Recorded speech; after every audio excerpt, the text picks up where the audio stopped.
Wine షాప్కి వెళ్ళాలంటే పోను 4 కిలోమీటర్లు, రాను 4 కిలోమీటర్లు, రోజుకి 8 కిలోమీటర్లు నడవాలని విషయం నీకు తెలుసా? నాకు తెలుసు.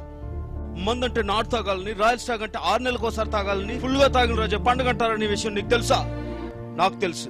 ఫుల్ గా తాగే వయసులో మందుకు డబ్బులు సరిపోక అప్పులు చేస్తున్న విషయం నీకు తెలుసా? ఆకలిస్తే బిర్యానీ పాయింట్ వైపు, దాహం వేస్తే వైన్ షాప్ వైపు చూసే మనుషులు ఇంకా ఈ సమాజంలో, నువ్వు బతుకుతున్న ఈ సమాజంలో ఉన్నారని నీకు తెలుసా?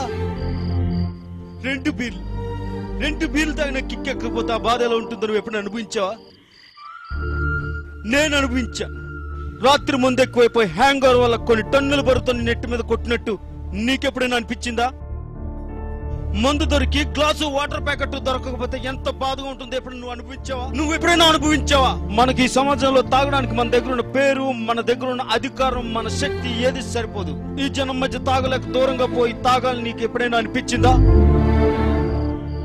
వైన్ షాప్ ఎప్పుడైనా నీకు గుళ్ళగా కనిపించిందా? బీర్ పట్టుకుంటే ధైర్యంగా ఉంటుందని ఎప్పుడైనా నీకు అనిపించిందా? ఒక బీర్ తాగి ఇంట్లో దొరికిపోతే బాధ ఎలా ఉంటుందో తెలుసా? నీకు తెలుసా? అందుకే వైన్ షాప్ కి వెళ్ళాను, బీర్ కొనుక్కున్నాను, తాగుబోతునయ్యాను.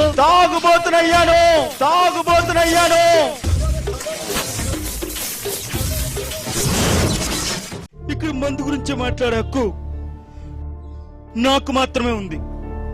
నీకు లేదు, ఖచ్చితంగా నీకు లేదు.